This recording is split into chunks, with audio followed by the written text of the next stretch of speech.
You're listening to World Talk Radio, where the world comes to talk.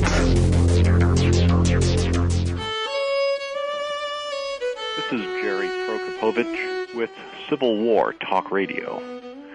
If secession is a legitimate response to political oppression, then what would stop a state from seceding from the Confederacy? Or for that matter, a county from a Confederate state? According to legend, that's what happened in Jones County, Mississippi in 1863. But as with so many legends, behind it there are various complex and fascinating truths. We'll find out about them and more from our guest, Professor Victoria E. Bynum, author of The Free State of Jones, Mississippi's Longest Civil War, when we return on Civil War Talk Radio.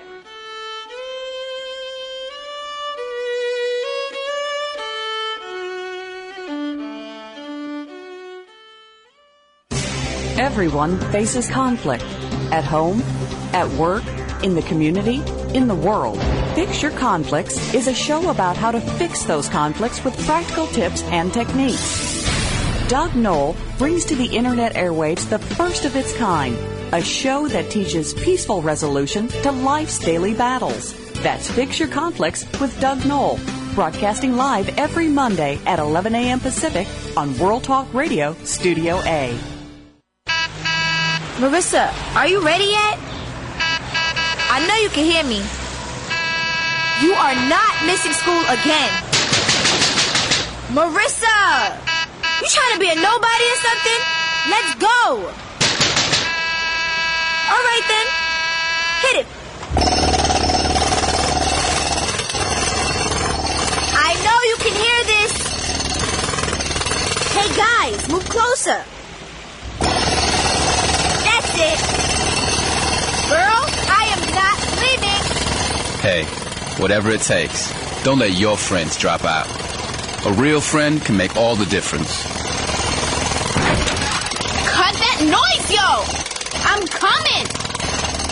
Took you long enough. Thanks for the help, guys. For more ways to help, go to OperationGraduation.com. A public service message from the U.S. Army and the Ad Council.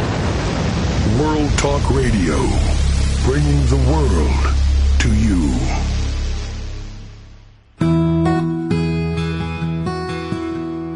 Welcome to Civil War Talk Radio. I'm Jerry Prokopowicz, coming to you today from the home office, not on campus, but in Greenville, North Carolina, home of East Carolina University. And although I take the university's name in vain, I'm not speaking for them, nor do they do so for me. Once again, Civil War Talk Radio is on its own. The show last week was a rerun for those who were listening live, as it was spring break here in Greenville, and I discovered as acting chair spring break is no break at all. There's just more paperwork to do, but it was good to be back in the saddle again this past week and back here on Civil War Talk Radio today. Unfortunately, in what seems to be a annual recurring event on this show, there's always a beautiful spring day when I come down with some notorious bug. Last year, the hardy fans of the show will remember, I believe it was the interview with about the book about John Basil Turchin and the sack of Athens, Alabama. A very interesting book written by, like so many Civil War books, by a lawyer, dealing with an issue of civilians and war and limits of war and total war and all kinds of worthwhile things to talk about. And I was so sick that my voice was just dreadful to listen to. I apologize once again for those who sat through that. I've listened to it once on the archives, and it's really itself a violation of the laws of war to ask anyone to listen to me in the condition I was in that day. This year, not nearly sounding so bad, but feeling not the very best. But nonetheless, we will soldier on, and especially because of the extremely interesting topic today, I did not want to miss that. Before we jump into that, self-promotion continues with the Did Lincoln Own Slaves and other frequently asked questions about Abraham Lincoln world tour continuing. The next stop is in Fort Branch, North Carolina on April 5th. I'm not sure where Fort Branch is, somewhere north of Greenville, around Rocky Mount perhaps, But apparently they have some preserved Confederate earthworks above the river, maybe the Roanoke River, where the ram Albemarle was being constructed. And these earthworks are apparently on private land, but are being preserved nonetheless. And I will be up there speaking on Saturday, April 5th, that afternoon at some unknown time. If you're in the eastern North Carolina, southern Virginia area, send me an email, and I'll give you more details about what that will be all about. I'll be in Gettysburg in June for the annual Civil War Institute at Gettysburg College. If you can get into that, it's always sold out. It is a fabulous week. I'll be there just for one day this time. But it is a really amazing program, always worth going to. And in mid-July in Richmond, I will be speaking to a teacher's program there, not a public program, so I'll just be selling books to teachers, not to everybody else. But enough about that. Let us move on to today's subject. Our guest is Professor Victoria Bynum from Texas State University. Professor Bynum, are you there? Yes, I am. Wonderful. Thank you so much for joining us today. May I call you Vicki? Yes, I was going to say that. Please call me Vicki. It'll be a lot more comfortable. And please call me Jerry. We've written to each other a few times. Yeah. And we had essays in Aaron Sheehan Dean's very. That's right. Yeah, Struggle for a Vast Future. Yeah, we're both in there. You're looking at the ranks, and I'm looking at the home front. Exactly. So our paths cross, as happens in this field, without having had the good fortune to meet yet. But I'm hoping that will change. In this public forum, I will apply the screws of peer pressure to hope that you'll consider the offer from East Carolina University to come visit us next spring. Well, I'm excited about the offer, and I am definitely considering it. So there's a really good chance of that.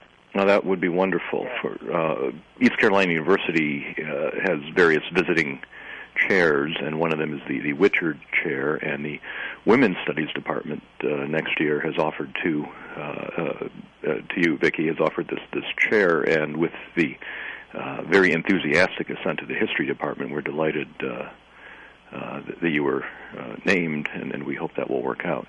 But, well, I certainly hope so. I love the idea of an opportunity to come back to North Carolina, because, as you know, my first book, Unruly Women, was about North Carolina. So I lived a year in Durham in the whole Research Triangle area, and just enjoyed it so much.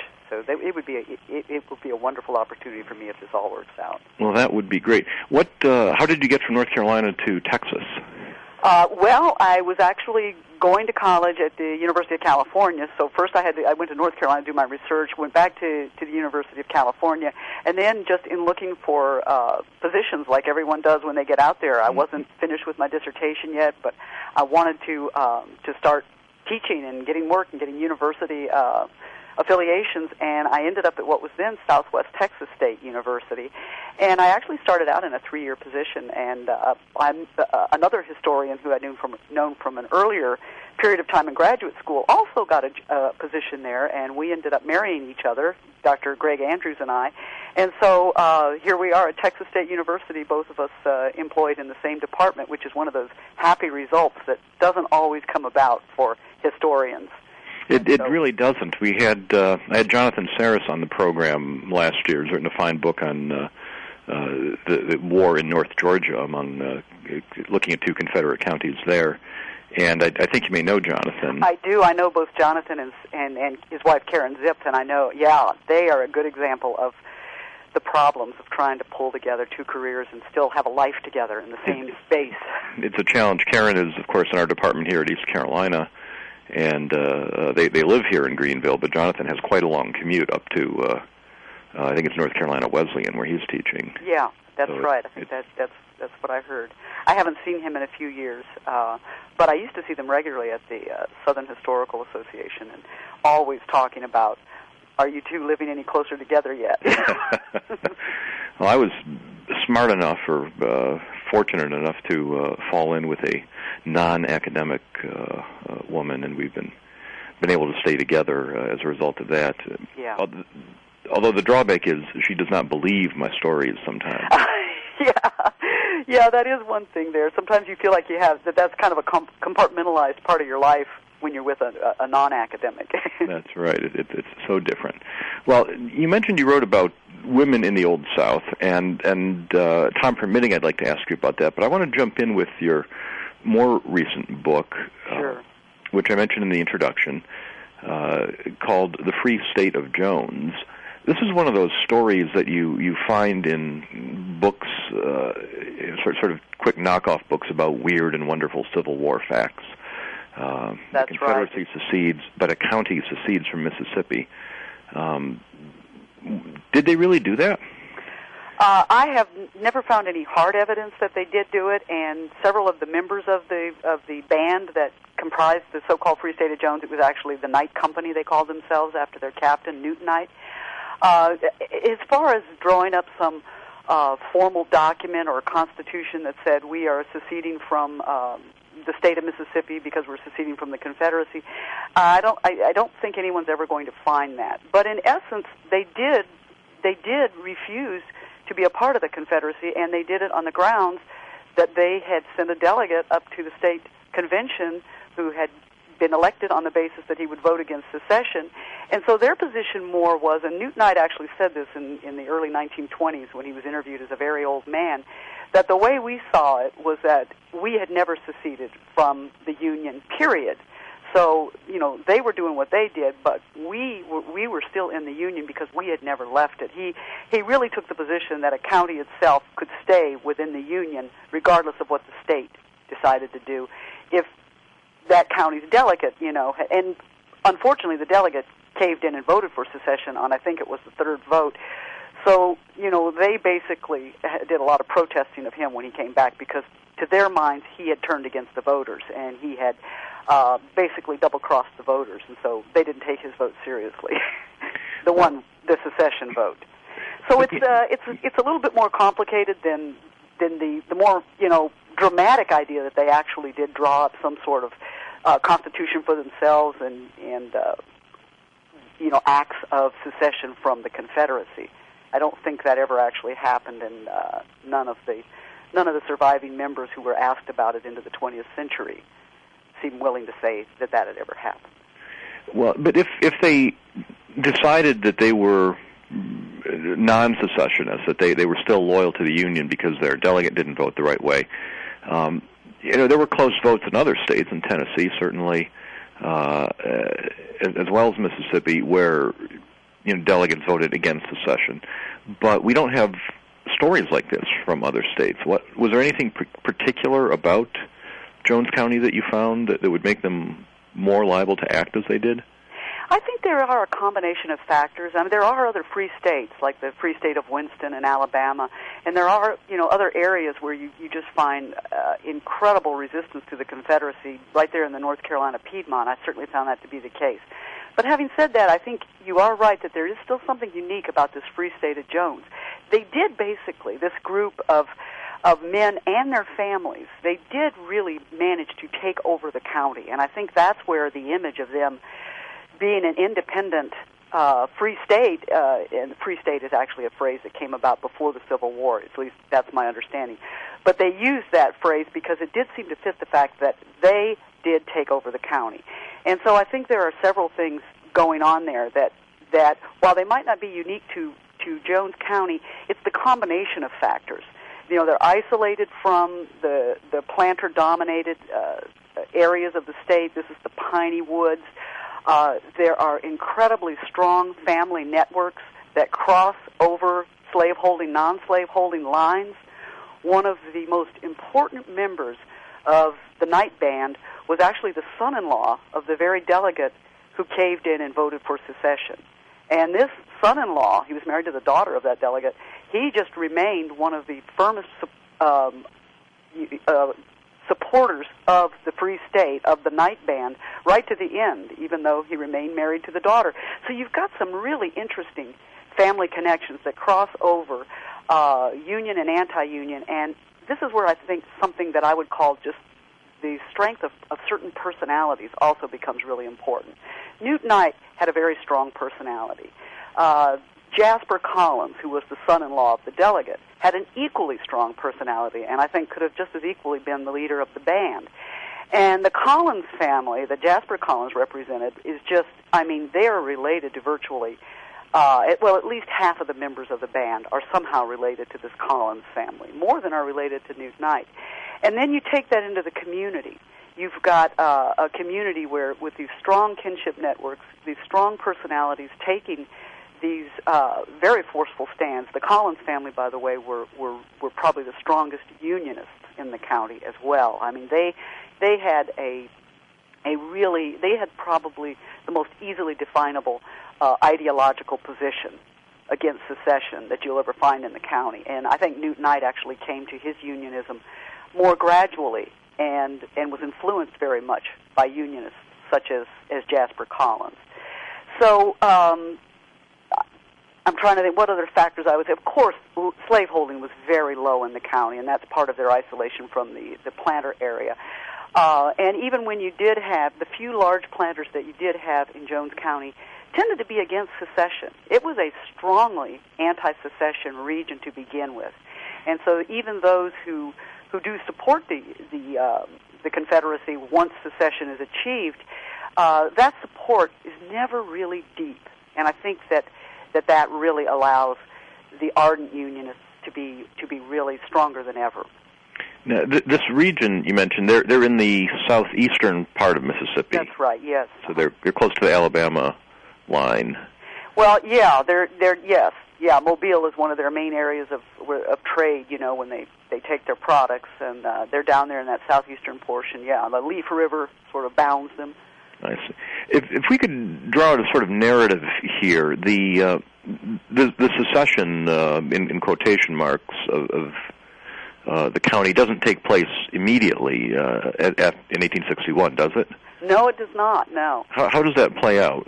Well, at first you have I think virtually every member of the Night Band, and this is our band of deserters, who declare themselves as being an ad hoc member of the Union Army. They never managed to be mustered in, but that's their claim, is that they're trying to be mustered in. They're not formed until late 1863, and at first all of them join Confederate units, and this has often been used to argue that there really was not any ideological opposition to secession, but I think that what you have going on there is a very common belief that the war will be over soon, a belief that if you go into a Confederate Union with a unit with your relatives and your friends, it'll be a lot better than waiting. And, of course, conscript laws are passed, and they don't want to be subject to arrest. So most of them don't join until after conscription begins in 1862. A few of them volunteer early, and Newton Knight is one of those, actually, who volunteered and joined the service early. So what happens is a process where once you begin to have the more serious battles, Iuka and Corinth, and very dramatically Vicksburg, you see the really shallow roots of support for the Confederacy. And desertion begins after Iuka and Corinth among most of the men who join the Night Band. It's really accelerated by Vicksburg. And then, of course, you do get a number of men who just are war-weary, and the Night Band is there to be a part of. And in my research, I wasn't able to find any kind of certain Unionist sentiment among them. But by doing really in-depth genealogical research, I was able to link virtually all of the men who joined the Night Company and many of the family members, wives and daughters who supported them, with a support for unionism, or at least an opposition to secession, that preceded their having reluctantly joined the Confederacy. So it does move gradually, and it really, the turning against the Confederacy really reaches its height when one of the more elite members of society, Amos McLemore, is made a leader of a group, a military group that is designated as having the responsibility of getting stragglers and deserters, and he starts to aggressively try to find them and force them back into the service, and he's murdered. Most people believe that he was murdered by Newt Knight and a couple of accomplices, and that really is the trigger event for the formation of the Night Band. That's really where you begin to get what we would call an inner civil war there, when you've got, basically Home Guard soldiers being shot by deserters, and deserters being shot by the Home Guard as well. I mean, there was mutual massacre going on here between the two groups. But it only increased, ultimately, the strength of the night band. Their numbers grew. They were very well organized and very well armed, and so their strength and their power really grew over time. So by 1864, we really do have a civil war within a civil war brewing here. We're going to take a short break now. We will come back in just a moment. We're talking today with Victoria Bynum of Texas State University, talking right now about her book, The Free State of Jones, Mississippi's Longest Civil War. And we'll talk some more when we return on Civil War Talk Radio.